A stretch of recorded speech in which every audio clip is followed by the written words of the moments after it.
मुख्यमंत्री पुष्कर सिंह धामी ने उत्तर भारत के प्रसिद्ध मां पूर्णागिरि मेले का किया शुभारंभ। 3 महीने तक चलेगा मां पूर्णागिरि मेला।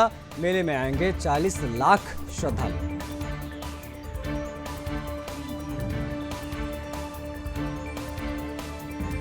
केदारनाथ में गैर हिंदुओं के प्रवेश पर रोक की तैयारी। धाम की पवित्रता के लिए उठाए जाएंगे सख्त कदम। मांस, मछली व शराब बेचने वालों पर होगी कार्रवाई।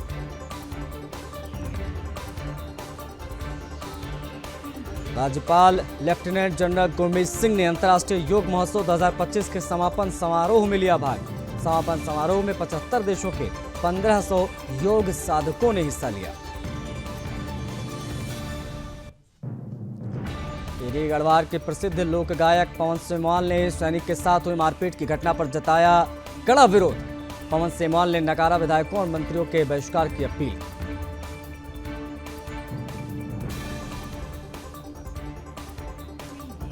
देहरादून में वनाग्नि से निपटने के लिए वन विभाग की तैयारियां तेज हैं। तैयारियों को लेकर बोले वन मंत्री सुबोध उनियाल। कहा, इस साल घटनाओं में कमी आई।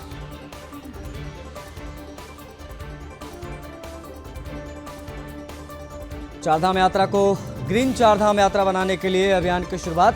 अभियान के तहत यात्रियों को अपने पुरखों की याद में पौधरोपण के लिए किया जाएगा प्रेरित। उत्तराखंड में स्वास्थ्य सेवाएं दुरुस्त। सेवाओं को लेकर बोले चिकित्सा शिक्षा के निदेशक डॉक्टर आशुतोष सयाना। का उत्तराखंड सरकार के पास पर्याप्त संख्या में डॉक्टर्स हैं।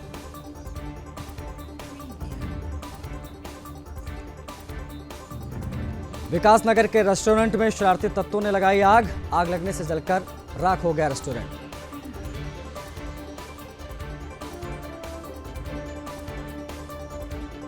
उत्तराखंड से दिल दहला देने वाला मामला आया सामने। देहरादून के लोखंडी के पास में खाई में जा गिरी तेज रफ्तार कार। हादसे में 2 लोगों की गई जान।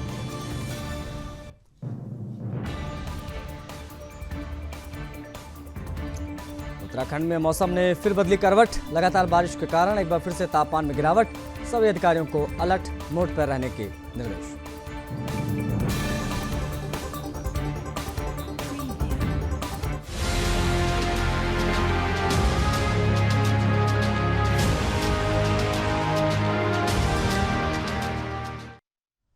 नमस्कार, सुदर्शन न्यूज देख रहे हैं आप और मैं आपके साथ आशीष प्रमोद गोस्वामी। समय है अपना उत्तराखंड का। अगले आधे घंटे हम आपको उत्तराखंड से जुड़ी तमाम खबरें दिखाने जा रहे हैं। शुरुआत करते हैं खबरों की। देखिए, उत्तराखंड में चारधाम यात्रा शुरू होने से पहले प्रशासन ने सुरक्षा और सुविधाओं के इंतजाम पूरे कर लिए हैं।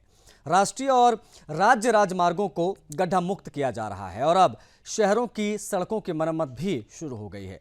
यात्रा मार्ग पर यातायात police, medical camp, ambulance, crane सेवाएं उपलब्ध कराई गई हैं। प्रशासन ने यात्रियों से मौसम की जानकारी लेकर ही यात्रा करने की अपील की है।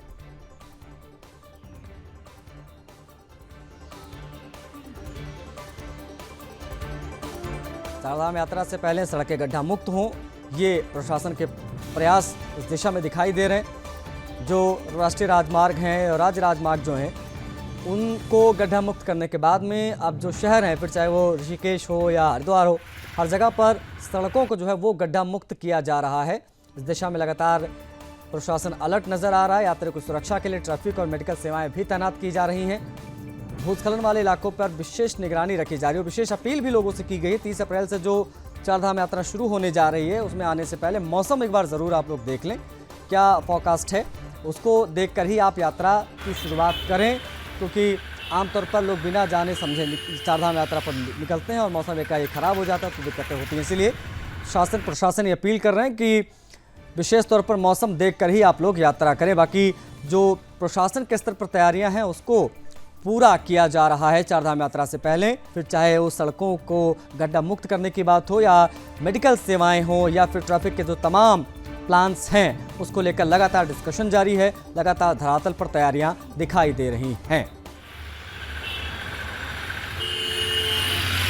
देखिए, गड्ढा मुक्त करने का ये होता है कि जो पैच बनते हैं, पैच बनना और उनको बनाना एक सतत प्रक्रिया है। अभी पिछली बार हम लोगों ने सभी राष्ट्रीय राजमार्गों को और अपने राज्य जितने भी हमारे स्टेट हाईवे है सबको गड्ढा मुक्त कर दिया गया था। अभी आपको पता है कि इस समय बीच में फिर दोबारा से बारिश वगैरह जो हुई है उसमें पैचेस बने हैं, तो उसको हम पूरी कोशिश करेंगे कि 30 अप्रैल से पहले पहले उन सबको भी गड्ढा मुक्त कर दिया जाए। श्रीनगर में फूलदेई सामाजिक एवं सांस्कृतिक कला मंच की पहल पर पारंपरिक लोक पर्व यानी फूलदेई का भव्य आयोजन हुआ। देखिए, शोभा यात्रा नागेश्वर मंदिर से शुरू हुई और विभिन्न बाजारों से होते हुए आदिति वेडिंग पॉइंट तक पहुंची। इस दौरान छोलिया नृत्य दल ने आकर्षण बढ़ाया। विजेता छात्राओं यानी वामिका नौटियाल, आराध्या और समृद्धि को सम्मानित किया गया। शिक्षा मंत्री डॉक्टर धन सिंह रावत ने वर्चुअली जुड़कर आयोजन की सराहना की और छात्र छात्राओं को प्रोत्साहित किया। समारोह में समाजसेवी व गणमान्य लोग उपस्थित रहे। श्रीनगर में किस प्रकार से फूलदेई शोभा यात्रा का आयोजन किया गया, उससे जुड़ी ये तस्वीरें और ये खबर।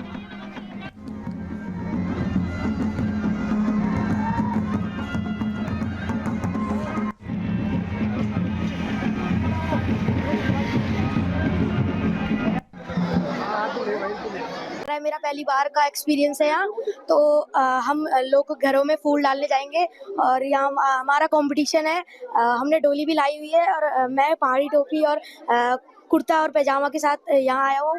तो डोली किस चीज लग तो रहा है टक्कर का है। ये सर अच्छी तैयारी कर रखी है मैम लोगों ने, हमें अच्छे से तैयार करके बोला था कि यहाँ जाना और अच्छे से तैयारी कराई हुई है स्कूल में। जैसा कि आज फूलदेई के फंक्शन के लिए आज हम सभी लोग यहाँ आए हैं, तो इसके लिए ऐसा बहुत एक्साइटमेंट रहती है। 2 दिन पहले से मतलब हमने पूरी तैयारी शुरू कर दी थी। आज सुबह जल्दी 3 बजे उठ के सब तैयार होके फूल तोड़ के यहाँ आए हैं और आगे भी मुझे लगता है कि ये बहुत अच्छा रहेगा, क्योंकि अभी हमें पूरा श्रीनगर ऐसे घूमेंगे। अपने टीचर्स सभी और स्कूल्स बहुत लोग आए हैं, तो आज हम ऐसे ही फूल डालने वाले हैं। यही बहुत ज़्यादा एंजॉय करेंगे आज हम। बहुत एक्साइटमेंट थी, जैसे और लोगों को देखती थी तो अच्छा सा लगता था, मतलब मन करता था कि मैं भी पार्टिसिपेट करूं। तो ये मेरा पहला टाइम है कि पार्टिसिपेट कर रही हूँ मैं और बहुत अच्छा लग रहा है अपने उसको स्टेट को प्रेजेंट करने में। मतलब बहुत अच्छा सा लग रहा है कि पहले टाइम है और ऐसे अच्छे से प्रेजेंट कर रहे हैं, तो मस्त है। नहीं, अपने साथ वालों के साथ ही है। प्रतिभाग कर रही हूँ, मैं हर साल प्रतिभाग करती हूँ। मुझे अच्छा लगता है, ये हमारा लोक पर्व है क्योंकि यहाँ हम हर छोटे छोटे बच्चे प्रतिभाग करते हैं। ये बाल लोक पर्व है और इसमें लोग बच्चे भी आते हैं, बहुत सारे लोग डेलियों में फूल डालते हैं। हम डेलियों में फूल डालते हैं और लोग हमें उपहार देते हैं और ये लोग बच्चों का त्योहार है, बच्चे बहुत पसंद है। My name is Vamika Nautiyal. I study in class first. My school name is Skynet Public School. आज हम फूलदेई मनाते हैं। आज हम गंगा माता की पूजा करते हैं और घर घर में 1 महीने तक फूल डालते हैं। फूलदेई पर्व की हार्दिक शुभकामनाएं। जैसा कि आप सबको विदित है कि आज श्रीनगर में फूलदेई का पर्व बड़ी धूमधाम से मनाया गया। इसमें बच्चों की भूमिकाएं बहुत महत्वपूर्ण रही, अभिभावकों की भूमिका बहुत महत्वपूर्ण रहे और सबसे बड़ी बात यह है कि ये प्रकृति से जोड़ता है, पर्यावरण से ये जोड़ता है। और इस छोटी सी आयु वर्ग में जैसे आज यहाँ पर स्वाणी प्रतियोगिता हुई है, तो बच्चों को प्रकृति से किस ढंग से जोड़ा जाए। ग्लोबल वार्मिंग की बात हमारे वैज्ञानिक चिंता व्यक्त कर रहे हैं, उनको कैसे आने वाले परिवेश से जोड़ा जाए, ये सारी चीजें इस फूलदेई पर्व में होती है। बच्चों का ये पर्व है, बच्चों के लिए समर्पित है और निश्चित तौर पर आज जिस भव्यता और दिव्यता के साथ ये पर्व मनाया गया, उसके लिए मैं श्री क्षेत्र श्रीनगर की तमाम जनता का कोटि कोटि आभार प्रकट करता हूँ, धन्यवाद ज्ञापित करता हूँ। उन तमाम लोगों का धन्यवाद ज्ञापित करता हूँ जिन्होंने ये सहयोग प्रदान किया। देखिए, पर्यटन को बढ़ावा देने के लिए केंद्र सरकार ने केदारनाथ और हेमकुंड साहिब रोपवे परियोजना को मंजूरी दी है। केदारनाथ रोपवे सोनप्रयाग से गौरीकुंड होते हुए केदारनाथ तक बनेगा, जिसका बजट 6,811 करोड़ का है। इसके अलावा देहरादून, मसूरी, यमुनोत्री सहित 46 अन्य रोपवे पर भी काम जारी है। इससे यात्रा आसान होगी, स्थानीय लोगों को रोजगार मिलेगा। केदारनाथ हेमकुंड साहिब रोपवे को मंजूरी से जुड़ी खबर। लागत 6,811 करोड़। 46 अन्य रोपवेज ऐसे हैं जिसकी परियोजना पर भी काम लगातार जारी है। इससे यात्रा आसान होगी, स्थानीय लोगों को रोजगार भी मिलता है।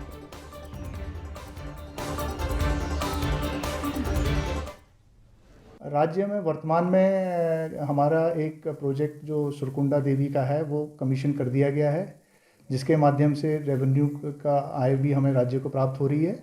इसके अतिरिक्त मसूरी रोपवे और यमुनोत्री रोपवे की कार्रवाई गतिमान है, जिसकी संभावित कंप्लीशन डेट इज सितंबर 26 एंड 27। NHLML परियोजना के अंतर्गत जो रोपवे परियोजना है हमारी, इसके अंतर्गत जो हमने 49 रोपवे प्रोजेक्ट्स भारत सरकार के इकाई NHLML के माध्यम से जो प्रस्तावित किए गए हैं, उसमें से 3 प्रोजेक्ट्स की केदारनाथ, हेमकुंड और काठगोदाम टू नैनीताल, इनकी DPR तैयार कर ली गई है उनके माध्यम से। इसके अतिरिक्त कनक चौरी एंड कार्तिक स्वामी टेम्पल की डिटेल फिजिबिलिटी स्टडी वर्तमान में गतिमान है, और अन्य प्रोजेक्ट्स करीब लगभग 9 प्रोजेक्ट्स की प्री फिजिबिलिटी स्टडी करवाई जा रही है NHLML के द्वारा। और फेज़ 3 के अंतर्गत बाकी बचे हुए प्रोजेक्ट जो कि 49 प्रोजेक्ट्स में, इनके अतिरिक्त जो प्रोजेक्ट बचे हैं उनकी प्री फिजिबिलिटी स्टडी फेज़ 3 के अंतर्गत कराई जाएगी। राज्यपाल लेफ्टिनेंट जनरल गुरमीत सिंह ने ऋषिकेश के परमार्थ निकेतन में आयोजित अंतर्राष्ट्रीय योग महोत्सव 2025 के समापन समारोह में भाग लिया। उन्होंने गंगा आरती की और प्रदेशवासियों के सुख शांति के लिए प्रार्थना की। इस महोत्सव में 75 देशों के 1500 से अधिक योग साधक शामिल हुए। राज्यपाल ने कहा कि ऋषिकेश का यह योग आयोजन भारत की प्राचीन परंपरा और योग के वैश्विक प्रभाव को दर्शाता है।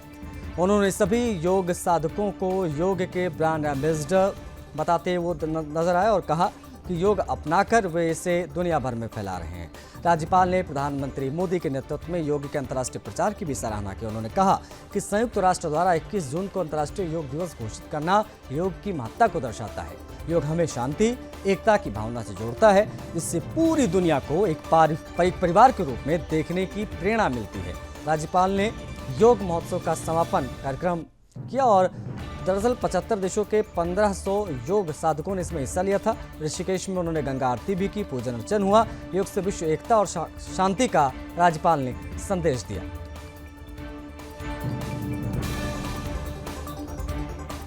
टिहरी गढ़वाल के प्रसिद्ध लोक गायक पवन सेमवाल ने ऋषिकेश के श्यामपुर क्षेत्र में एक पूर्व सैनिक के साथ हुई मारपीट की घटना पर कड़ा विरोध जताया है।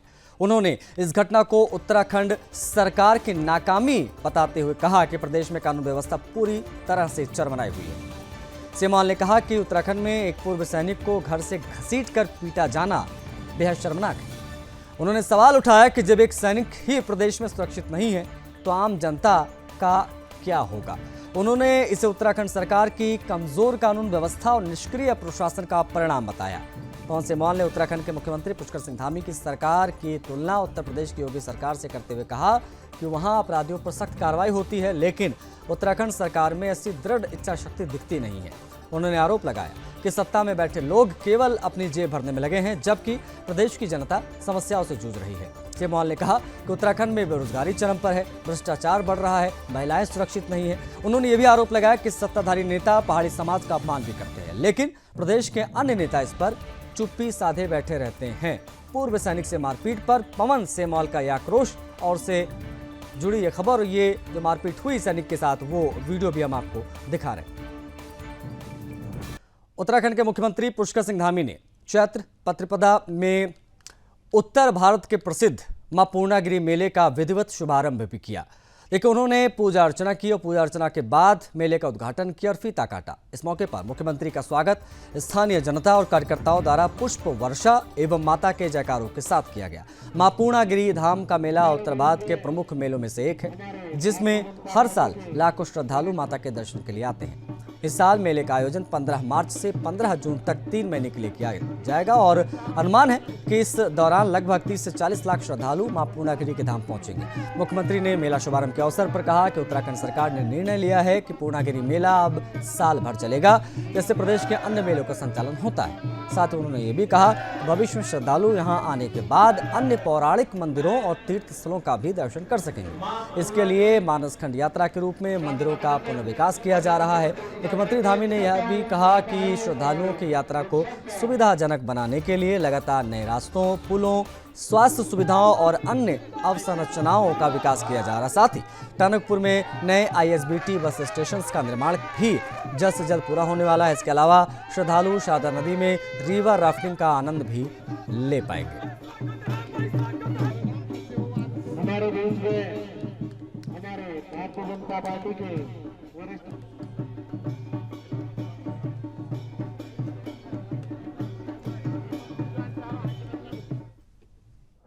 आप जिधर चले जाइए एक न एक नया आपको देवस्थान मिलेगा। अगर मैं चंपावत जनपद की बात करूं तो कितने सारे देवस्थान हैं। यहाँ गोलजू का स्थान है, यहाँ माँ बाराही का स्थान है, बयानपुरा बाबा का स्थान है, रणकुची मैया का स्थान है, अनेक स्थान है, भैरव बाबा का स्थान है, गोरखनाथ जी का स्थान है। इतने देव स्थान कहीं और नहीं, हमारे चंपावत में ही और पूरे उत्तराखंड में आप जिधर जाएंगे आपको एक नया देव स्थान दिखाई देगा। मैं देश भर में जहां भी जाता हूं वो लोग मुझसे पूछते हैं कि कौन कौन सी डेस्टिनेशन है जहां हम दर्शन करने जा सकते हैं, हम फिल्म शूटिंग करने जा सकते हैं, हम घूमने के लिए जा सकते हैं। तो मैं उनसे कहता हूं कि आप जिधर जाएंगे उधर आपको एक नया डेस्टिनेशन दिखाई देगा। ये 10, 20, 30 स्थानों की बात नहीं है कि प्रमुख 10, 20 स्थानों के लोग नाम लेते हैं।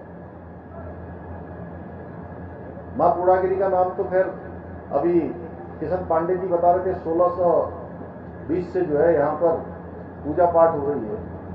उत्तर भारत में ही, पूरे भारत में। मैं तो हर एक मीटिंग में, जो भी मीटिंग होती है, मेलों से संबंधित, धार्मिक स्थलों से संबंधित, चार धाम यात्रा से संबंधित, मानसखंड यात्रा से संबंधित, तो मैं सर्वप्रथम मां पूर्णागिरी का उल्लेख करता हूं कि एक स्थान ऐसा है जहां श्रद्धालु इतनी बड़ी संख्या में आते हैं। मेरे ख्याल से पूरे उत्तराखंड के अंदर कुंभ का अवसर छोड़ रहे या कांवड़ यात्रा को अगर छोड़ दें तो किसी भी एक धाम में आने वाले सर्वाधिक तीर्थयात्री, सर्वाधिक श्रद्धालु कहीं होते हैं तो मां पूर्णागिरी के धाम में होते हैं। और ये मेला ऐसे समय में होता है जब मैदानी क्षेत्रों में मौसम में जो है तपिश आ जाती है, सुस्तता कम हो जाती है, सर्दियां कम हो जाती हैं, फसल पकने लगती है। और क्या संजोग है, देखिए आजकल 2-3 दिनों से हम लोग लगातार अलग अलग स्थानों पर होली का त्योहार मना रहे हैं। वहीं कल ही हमारे उत्तराखंड का लोक पर्व हमने फूलदेई भी मनाया है। और ऐसे समय में मैं देख रहा था, आज मैं प्रातःकाल खटीमा में था तो सुबह में छत में गया था नामधारी की, तो मैं देख रहा था 1 महीने के अंदर गेहूं की फसल भी हमारी पकने वाली है। तो सच में नया वर्ष भी आने वाला है, वर्ष प्रतिपदा भी आने वाली है। ऐसे समय में मेला प्रारंभ होता है हमारा। यहाँ के जो हमारे वन है, उपवन है, विभिन्न रूपों में खिलकर वातावरण को फूलों से ऐसे महकाते हुए एक तरह से तीर्थयात्रियों का, श्रद्धालुओं का, मां के द्वार आने वालों का स्वागत करने के लिए तैयार है। सही मायनों में कहा जाए तो यहाँ प्रकृति तीर्थयात्रियों का स्वागत करने के लिए, उनकी प्रतीक्षा में आइए, मां के दर्शन भी करिए और सुंदर इस वन उपवन का भी, इसका भी आनंद लीजिए। और ये मेला हमारा प्रतिवर्ष एक, मैं कहूं को एक मिनी कुंभ के रूप में भी आयोजित होता है। और मेरा प्रयास मैं पहले दिन से कह रहा था, अभी मैं देख रहा था बिजली की लाइटें लगी है, हर साल लगती हैं, हर साल 3 महीने बाद इसको उखाड़ दिया जाता है। अभी गाड़ी में मैं बात करते हुए आ रहा था, जब ये मेला हमारा पूरे साल भर चलेगा तो ये इसकी परमानेंट व्यवस्था होनी चाहिए। अब ये जो भी स्ट्रक्चर है, अभी गोविंद सावंत ने कहा कि अनेक यहाँ पर पुल बन रहे हैं, सड़क का निर्माण हो रहा है, ये हमारा पहले दिन से संकल्प है।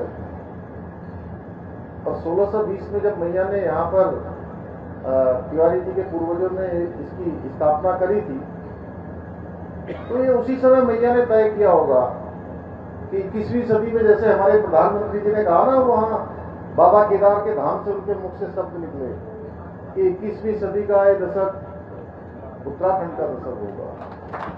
और हर दृष्टि से आने वाला समय, ये जो हमारा ये माँ पूर्णागिरी का पूरा जो धाम है, इसके आसपास का क्षेत्र है, हमारा देव स्थान है, माँ शारदा का स्थान है। ये स्थान बहुत ही एक शानदार रूप लेने वाला है। यहाँ हम वेडिंग डेस्टिनेशन बनाने के लिए भी काम कर रहे हैं, टूरिस्ट डेस्टिनेशन बनाने के लिए भी काम कर रहे हैं, मैया का मेला 12 महीने चलता रहे, उसके लिए भी काम कर रहे हैं। इसके साथ साथ यहाँ शारदा रिवर फ्रंट बनाने पर भी काम चल रहा है। मैं माननीय प्रधानमंत्री जी का धन्यवाद करता हूँ कि उन्होंने हमारे आग्रह पर पूरे 2 घंटे तक मां शारदा पर बनने वाले कॉरिडोर का स्वयं उन्होंने उसकी समीक्षा करी।